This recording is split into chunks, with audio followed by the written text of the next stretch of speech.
kan merek gitu kan, pakailah ini. Nah, di situ dia minum tuh, adegannya minum Nah, yang iya. obat cacing tersebut. Merek. Nah, saya sudah Nggak terlibat apa-apa. dari obat cacing itu yang jadul ya kan, yang zaman dulu kan pasti sistemnya gitu, itu namanya before after. Nah, kalau yang sekarang banyak yang di medsos itu langsung to the point. Iya. Misalnya masker, nih masker karet terbuat dari apa, gimana, udah selesai gitu. Jadi cuma 30 detik, 60 detik gitu. Kalau yang di TV ya masih pada pakai sistem before after, misalnya gini. Aduh, saya lapar nih, gitu kan. Nih, makan ini. Pas sudah makan, saya kenyang. Itu sistem before after. Tapi biasanya kalau yang zaman sekarang tuh lucu kan bedanya. Gimana caranya 3 detik pertama atau 5 detik pertama, bahkan 15 detik pertama harus menarik. Karena si customer itu akan memasang di YouTube, di mana kalau 5 detik pertama jelek, itu pasti di skip dia. Tapi kalau iklan-iklan yang biasanya nggak di skip tuh biasanya ya ada iklan-iklannya apa namanya ojek online dan sebagainya, itu bagus-bagus karena dia ceritanya lucu-lucu gitu loh, drama-drama gimana gitu kan. Jadi ya, gimana caranya bikin sesuatu di menit pertama itu bagus.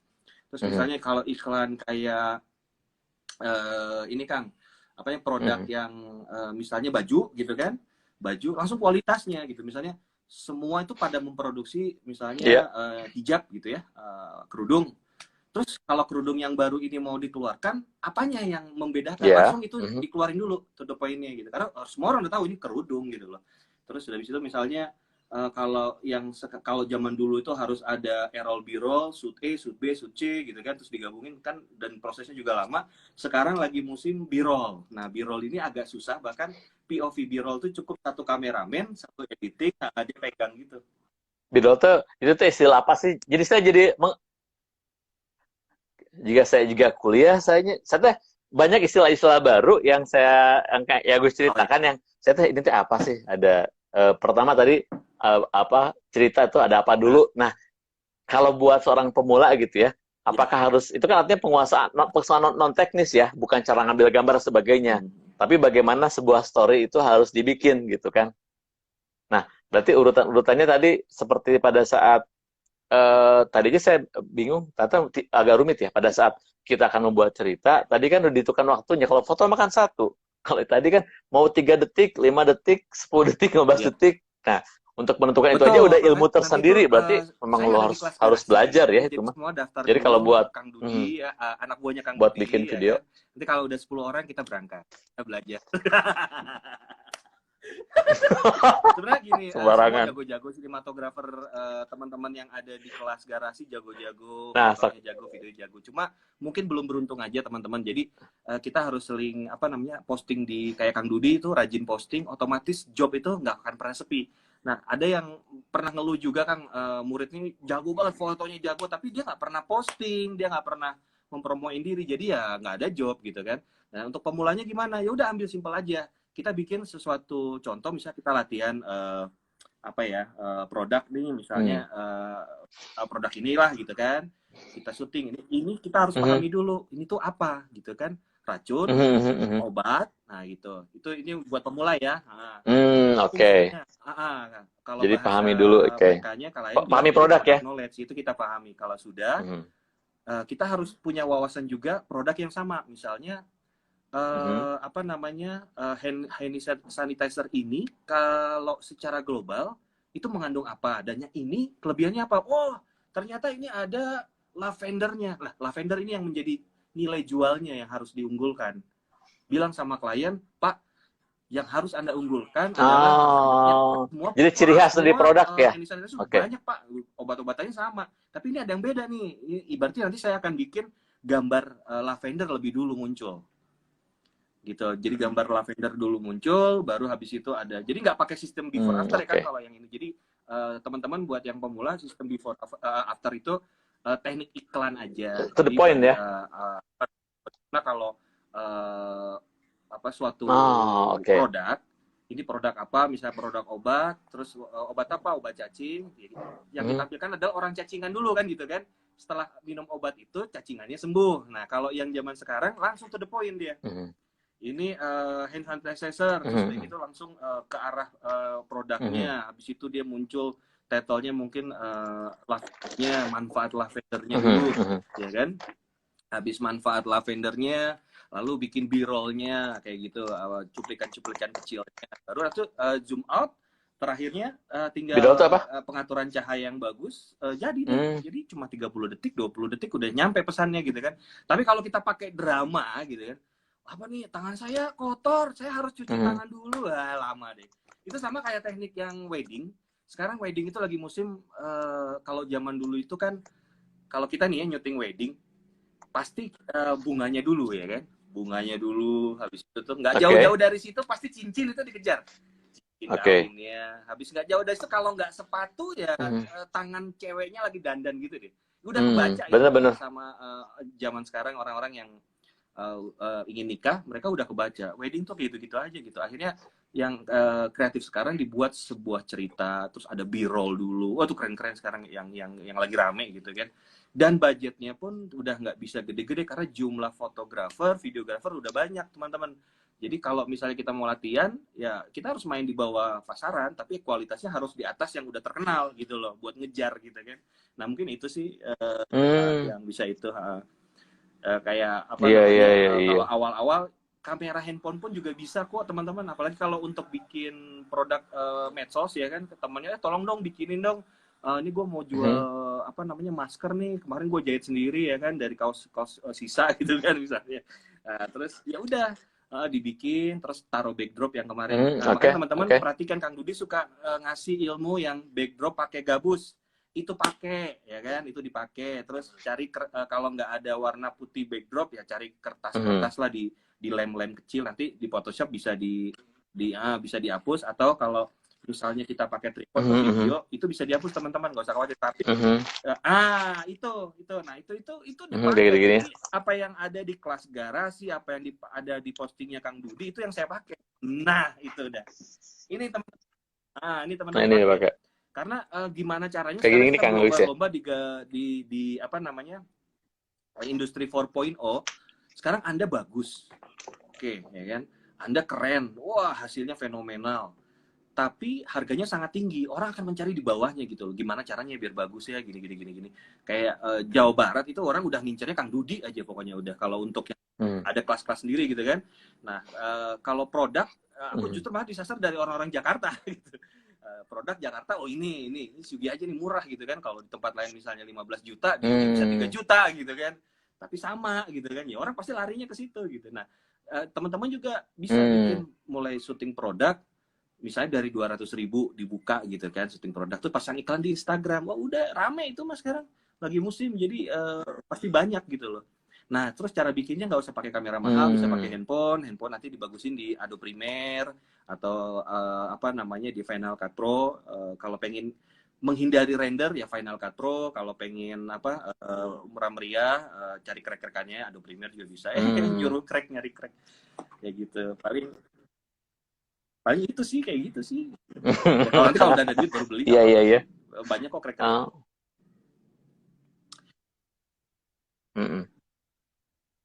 Jadi kalau buat belajar video,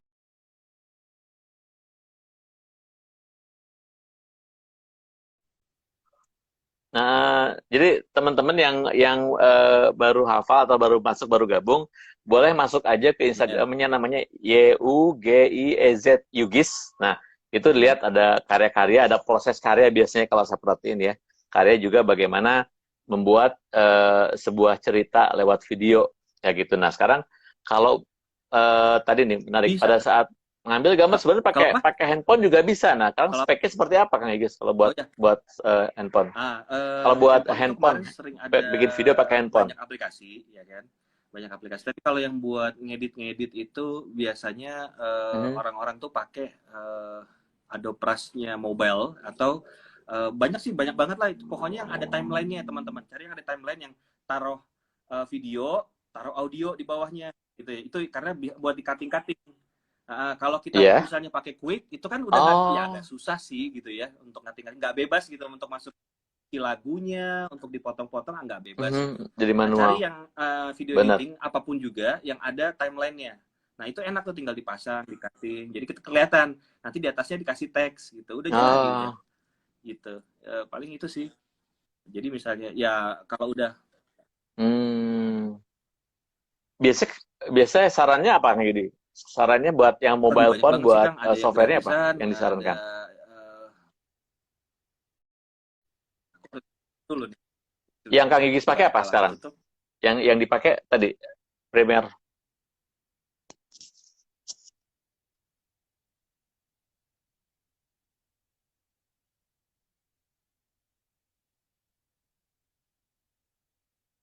Oke, ini Cek tes cek tes. cek. Oke. Ketutup ya? Barusan suara Iya agak. iya, ketutup ya. Nah, ada. Ada di balik sini nanti mungkin Ada. nanti bikin ini aja, bikin materi apa namanya nanti sama Ketutup.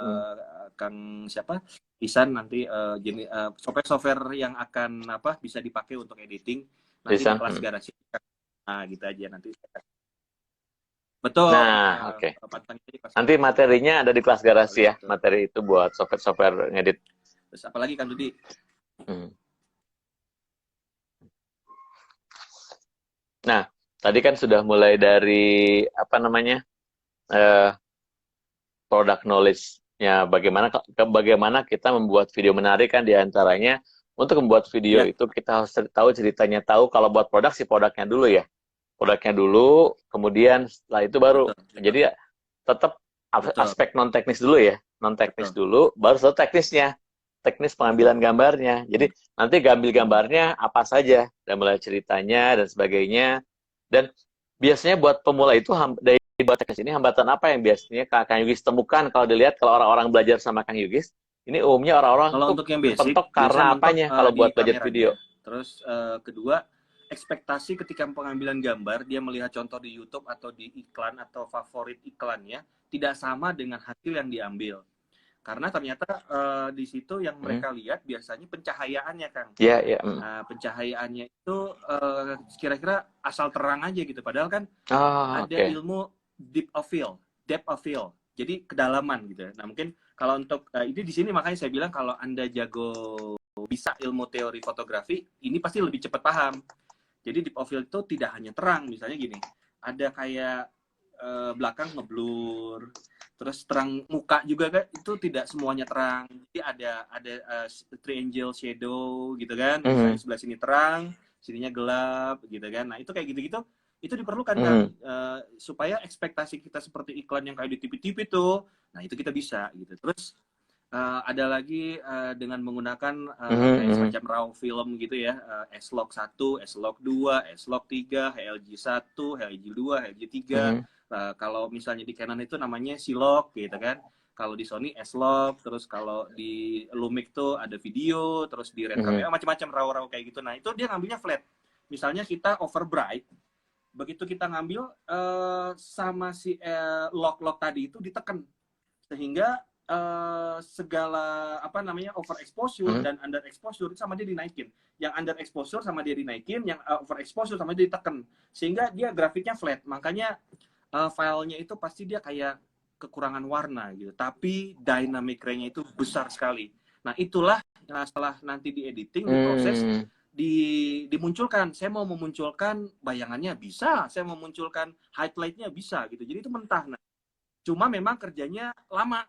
Udah masuk styling dulu, shooting, habis itu editing, ngatur-ngatur cutting, color grading, aduh, habis itu revisi ya, bongkar lagi. Nah, itu namanya color grading ya itu ya. Proses yang profesional sih seperti itu. Tapi nggak ada salahnya kalau teman-teman coba aja. Coba deh, misalnya kita syuting wedding pakai S-Log, kan kadang-kadang yang namanya kulit wanita itu kan suka gelap ya. Ada lagi yang kalau dia dibedakin, terus garis gitu, jadi kayak pakai topeng gitu ya, tinggal dikasih gedang langsung joget. Nah, itu bisa hilang Kang si gradasi shadownya itu dengan S-Log kayak gitu loh. Itu rahasia videografer, sinematografer sama fotografer supaya kliennya seneng gitu loh. Wih, kulit gue putih ya gitu kan, kulit gue mulus gitu, padahal pori-porinya density apa namanya clarity-nya kita kurangin biar kelihatan mulus aja gitu loh. Kan ada tuh settingannya buat kayak gitu. Itu bisa, itu sangat. Jadi itu kalau Ya betul. Kalau ngambil gambar foto barangkali kita ngambilnya raw betul, kan. Nah, Raw. Jadi pada saat savingnya itu raw. Jadi pada saat ngambil bisa diapa-apain white balance-nya. Nah, kalau buat video namanya apa? S-Log. itu. Log. Lock itu. Jadi istilahnya Oh, sorry, raw-nya sorry. film lah, raw-nya film. Betul. Sebenarnya kalau raw beneran Istilahnya ya log, foto-fotonya digabungin jadi raw-nya satu dan film ya. benar dari raw jadi cuman kan itu terlalu ribet banget. Tapi orang-orang sekarang mengenalnya kalau disebutnya raw-nya film pasti log gitu loh. Pasti log. Itu keren banget tuh Kang. Jadi kalau kita main itu tuh gambar cahaya yang tersembunyi yang nggak bisa diambil sama bukan log gitu ya. Itu bisa dimunculin mulai dari debu-debu kecil, terus lighting, terus udah gitu background yang mungkin biasanya gelap itu bisa kita terangin jadi kayak flat, bisa kita bikin depth of fill-nya tuh macam-macam deh. Ya kalau jago color gradingnya, kalau nggak jago ya biasanya kelihatannya kayak kekurangan warna gitu loh. Oh, nanti memang iya ya memang pada saat Betul. kita ngambil gambar kan warnanya nge-flat ya. Betul. Ini warnanya Jarang orang kurang jarang ada pakai itu. warnanya gitu. Ada juga yang Mungkin tahu, habis itu dia masukin Adobe sama Pen, dia ya pakai artinya Lumetri, dia cobain color bener grading, pakai bener yang bener namanya karena loop, ribet. langsung tempel aja. Padahal ada beberapa stage proses yang harus sebelum dimasukin load, itu ada prosesnya gitu loh. Ada sedikit minor adjustment dulu harusnya gitu loh. Banyak orang yang lewat itu sehingga yang terjadi adalah orang yang mungkin mohon maaf yang profesional hasilnya itu kayak warnanya kurang keluar. Padahal kalau yang jago ngolah log itu yang namanya air beningnya minta ampun Kang, bening sebening-beningnya. Makanya bisa lihat di Instagram saya itu log tuh. Jadi si airnya, warnanya keluar muncul. Kita beli kamera mahal itu adalah untuk menangkap cahaya, ya kan? Cahaya dengan sensor yang bagus dia akan menangkap warna yang bagus. Nah, kenapa sih harus warnanya tidak berwarna gitu loh? Kayak Kang Budi kan udah otomatis warnanya keluar. Nah, ini kan banyak yang videografi warnanya nggak keluar gitu loh. Lu beli kamera mahal tapi warnanya nggak keluar, percuma aja gitu. Itu banyak yang diabaikan Kang, banyak yang diabaikan gitu. Padahal produk warnanya harus keluar. Kalau misalnya produknya anak muda sih keren, nggak jadi masalah ya. Kita bisa sok-sokan kayak Ryan Engel atau Peter atau misalnya ya terserah lah kiblatnya para videografer ini mau kemana gitu, holder dan sebagainya gitu kan. Tapi kan kalau produk misalnya susu ya harus putih gitu loh, nggak bisa kita kita HDR-HDR-in gitu, nggak bisa gitu kan. Terus kalau misalnya kayak ini harus ungu ya ungu gitu kan. Ya, ini yang jadi masalah buat para videografer zaman sekarang itu kadang-kadang nggak cocok. Nah yang lebih gilanya lagi nih, artis nih kalau bilang saya pengen pokoknya kerudungnya itu fotonya harus sama dengan aslinya, kan banyak yang kecewa kan. Jadi ceritanya banyak yang komplain, apaan nih begitu nyampe warnanya biru blutok gitu kan, kok nggak seperti yang digambar sih. Ternyata bikin gambar ya fotografernya ya, dibagus-bagusin gambarnya, warnanya diterangin gitu kan gitu. Begitu pas dia terima itunya ekspektasinya kok nggak sama dengan gambar. Nah ini tugasnya para videografer. Kalau foto sih masih mending ya, satu frame kita edit. Nah ini berframe-frame ini loh. Akhirnya kita pakai lock. Akhirnya kita pakai tadi dengan mengunci dulu lensnya, baru kita syuting pengambilan gambar. Ini kok jadi yang advance ya? Harus kita balik ke basic dulu apa nggak langsung aja? Artinya ini saking banyaknya materi semuanya pengen diceritakan, jadi juga wah ini apa lagi nih, saya sambil kalau lihat saya dari video mungkin saya banyak kerung karena saya juga mendengarkan juga jadi belajar juga dari Kang Yugis. Oh iya memang log tadi itu kalau penting bisa bikin video banget. itu ya istilahnya Sony A73 Blackmagic itu bisa kalah itu kalau jago makainya itu ada jadi gini, setiap kamera merek itu dia punya namanya headroom. Kalau di audio sih namanya headroom itu adalah ada sebuah settingan yang dia itu the best-nya setiap merek. Nah itu kalau kita bisa menemukan itu, waduh, tapi nggak bisa sama ya. Misalnya gini, Canon punya kelebihannya headroomnya A, nah Blackmagic Design punya mungkin B, Sony Alpha mungkin C. Jadi masing-masing punya the best-nya. Misalnya, oh ternyata yang merek A dia lebih detail, merek B dia lebih bisa dynamic range-nya tinggi gitu kan. Yang C colornya keren banget nih, look-nya sempurna banget gitu kan. Misalnya itu ada, setiap merek tuh ada. Fuji juga dia punya kelebihannya gitu. Bukan warna ya, bukan hasil.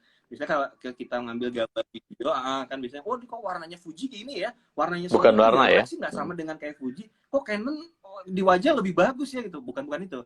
Tapi ada sebuah settingan yang jarang dipakai. Ya kita harus ngulik sendiri sih, coba-coba sih.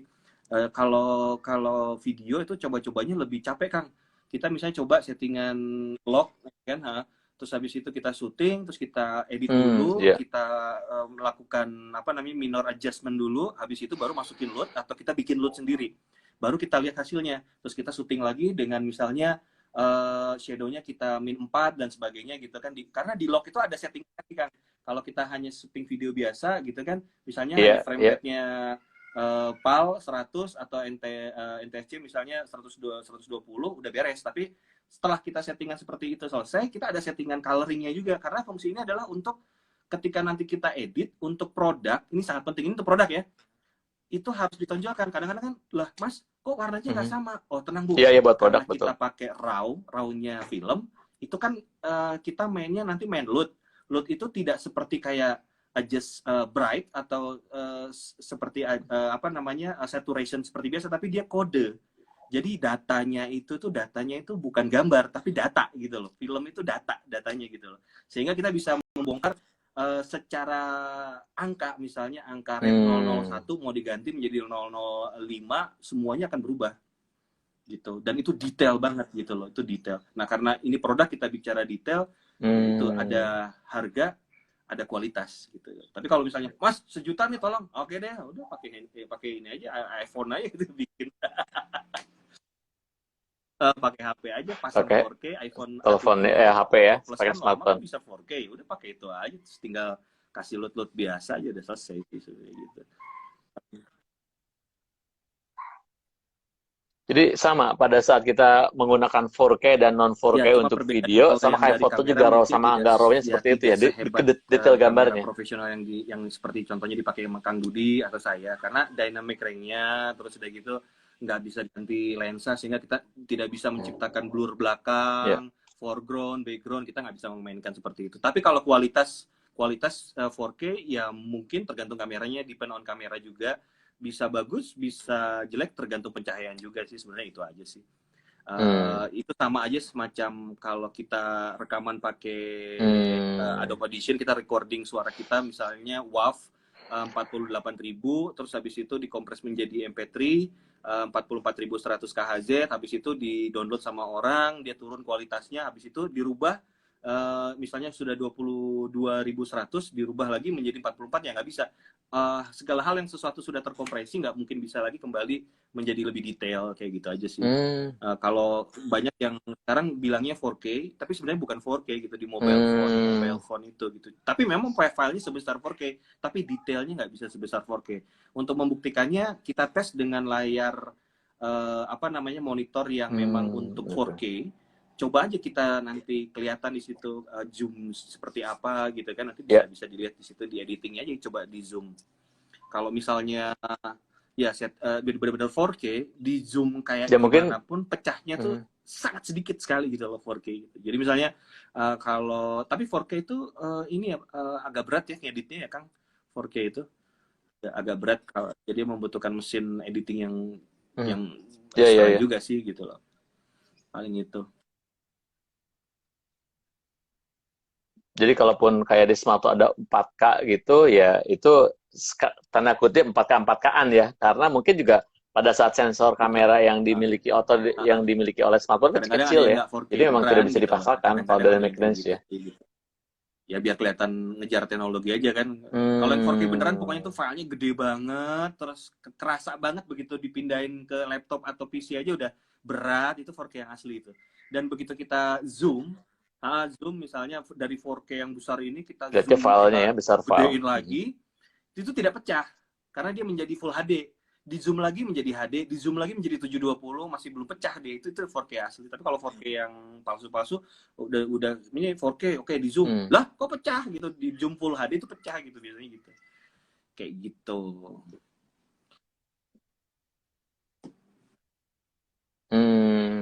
Nah, jadi sahabat-sahabat konspirasi jadi paham ya, pada saat ngambil gambar kita sesuai kebutuhan mau pakai apa ngambilnya. Kalau buat profesional tadi kan selalu maksimalkan alat, maksimalkan kemampuan alat, mungkin seperti itu ya. Kembali untuk produk walaupun basic kita harus memikirkan warna. Oke, fine, kita harus pakai handphone.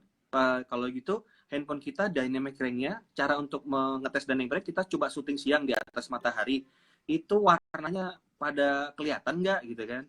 oh kalau misalnya terlalu over exposure gitu kan, kalau apa itu exposure, coba buka-buka lagi, scroll down di kelas garasi itu semua udah lengkap semua saya rasa gitu kan.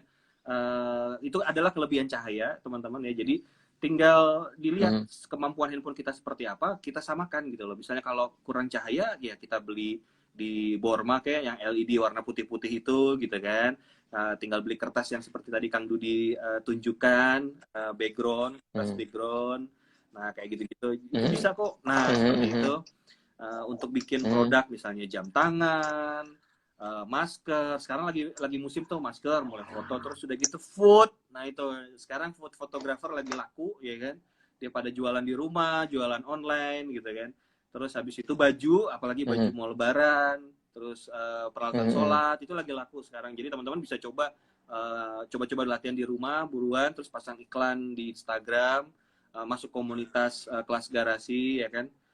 Coba-coba bikin sesuatu, tunjukin hasil bikinannya gitu sih ya. Mudah-mudahan pasti bisa lah jadi fotografer, videografer produk mah ya kayak gitulah.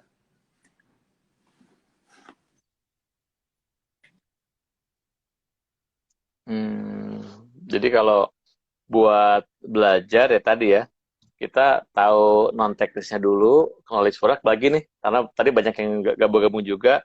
Setelah itu baru tahu produk knowledge, tahu ceritanya, teknisnya. Nah teknisnya itu buat kalau saya review singkat aja, untuk di video itu tadi selain kita mengenal pada saat ngerekam alatnya jenis-jenis lognya ya, Betul. itu juga tadi ini betul. pencahayaan tadi bolak-balik ya. Kita bicara pencahayaan itu kan bicara bagaimana si objeknya tadi, betul. apa Ya, yang itu tadi kita kan ambil itu ekspektasi kita kok tidak keren gitu sesuai kan sih. Kita Milgis mau ya. bikin black theme food fotografi, tapi food videografi, tapi kok nggak sama dengan di foto gitu kan. Ternyata di hasil jadinya tuh kok shadow-nya hard gitu, line untuk antara shadow dan itu ya, itu karena nggak seperti yang dipakai sama Kang Dudi. Kang Dudi Iya. tadi kan pakai gabus tuh untuk memperhalus shadow-nya gitu. Itu kepake semua ilmunya teman-teman, makanya Pak Kang Dudi ngeluarin ilmu itu tuh diperhatiin, itu dipakai di video itu. Itu saya pakai itu semuanya, mulai dari pakai karton juga saya pakai, karton saya cat putih kalau nggak ada gitu kan, itu semua bisa kok, nggak ada masalah. Gabus bisa lah semuanya itu. Pakai gorden, kadang pakai gorden ini suka jadi pantulan juga jadi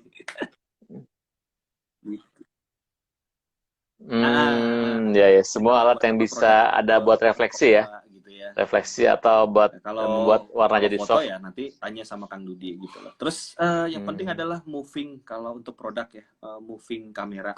Kalau kita foto satu frame udah oke di lensa, udah oke di mata kita, menurut kita udah oke, percaya udah oke, cekrek, selesai. Nah kalau video gerak dengan exposure yang harus stable, terus harus halus, itu namanya kamera moving. Nah buat teman-teman yang belum tahu kamera moving, ada pen left, pen itu ke kiri, pen right ke kanan gitu kan. Ada tilt up, tilt down, nggak ada pen up, nggak ada. Aku juga ngerti itu teorinya seperti itu. Terus ada dolly in, dolly out, gitu kan. Ada zoom, kalau zoom dari lensanya, zoom in, zoom out. Nah, terus semua teknik ini namanya teknik kamera moving, gitu kan. Terus ada kamera yang pakai tripod diem aja, itu disebut dan itu dia menyotting suatu benda. Nah, hasil konten tersebut disebut A-roll. Nah, terus bagaimana kalau dengan yang close up, deket-deket, terus gerak-gerak kayak gitu, itu namanya B-roll. Nah, dengan teknik A-roll dan B-roll, kita sudah bisa bikin sebuah konten yang keren banget gitu loh. Nah, sekarang lagi musim seluruh videografer itu hanya B-roll-nya aja, nggak pakai A-roll. Tapi sudah bisa membuat suatu cerita gitu kan. Karena di dalam sebuah produk itu kan kita tergantung si klien atau kita sebagai director ya. Mau bikin apa gitu kan, mau bikin cerita kah, atau mau bikin produk knowledge kah, atau hanya mau bikin supaya kelihatan keren kah, itu kita yang ngatur. Nah kalau sekarang lagi musim tuh B-roll kayak semacam POV, terus ada challenge kayak spin yang digelar sama si James Matthew, terus banyak banget lah itu. Mereka lagi pokoknya dunia videografi lagi ke arah B-roll aja gitu. Untuk contoh B-roll ada sih, aku ada sering bikin karena aku juga latihan juga sambil latihan. Karena itu kan tanpa alat ya, nggak pakai, ya bisa sih pakai gimbal, tapi tidak akan bisa semulus pakai handheld. Jadi bagaimana megang kamera yang berat itu dengan harus tanpa banyak apa namanya shaky ya atau getar dan goyang dan harus bagus karena kan kita harus Goyang, getar mempertahankan ya. apa namanya rule of third itu kan karena kan di objek apa namanya di layar kita itu kita akan menyuting suatu benda. Nah, benda itu harus di rule of third itu harus sesuai dengan keinginan kita gitu loh. Makanya sebelum bikin kayak ginian itu storyline harus sudah ada. Kalau storyline-nya udah ada, oke seperti ini gitu kan. Story-nya kayak gini gini gini. Berarti ambil langsung set, tarik. Terus ambil dari bawah. Sudah habis dari bawah, begitu misalnya kameranya ke bawah, scene selanjutnya dari atas ke bawah langsung ganti scene. Nah, itu kayak gitu-gitu teknik-teknik transition namanya. Nah, teknik transition itu ada yang transisi dari editingnya, ada softwarenya, atau dari transisi manual dari kita memegang kamera. Banyak jelasinnya apa. Makanya nanti ini semuanya bukan basic ini mah ya, bukan. Kita bikin Jadi kelas online sama kelas garasi, mulai dari yang itu Kang, yang lucu-lucu aja Kang, pakai handphone, bikin produk buat teman-teman yang mungkin UMKM, jadi bisa ikutan gitu. Murah kok, nanti sama kelas garasi sama Kang Dudi nanti nego aja. Oke. Iya, bikin aja ntar. Siap. Nanti kita bikin kelas khusus buat bikin video-video yang menarik, yang simple mungkin ya, yang simple tapi hasilnya powerful tentang misalnya kayak gitu. Bikin b-roll pakai handphone, besoknya pakai kamera profesional, besoknya tentang pewarnaan, besoknya tentang slow motion. Jadi bikin kecil-kecil gitu loh kan. Kalau semua materi digabungin satu kan mungkin selain bayarnya mahal, ya kan, waktunya juga cukup lama dan perlu ketemuan. Iya. Betul. Malah jadi tidak fokus ya kalau terlalu banyak. Jadi kalau buat saya belajar itu jangan setengah-setengah. Jadi saat belajar sekarang zamannya WFA ini, bisa lihat di Instagram Kelas Garasi, lihat di Kang Yugis, apa itu video dulu. Jadi ilmunya dulu yang diambil. Baru nanti berikutnya teknisnya kan. Begitu kita bisa ke lapangan, kita tinggal ilmunya udah yang kita kuasain itu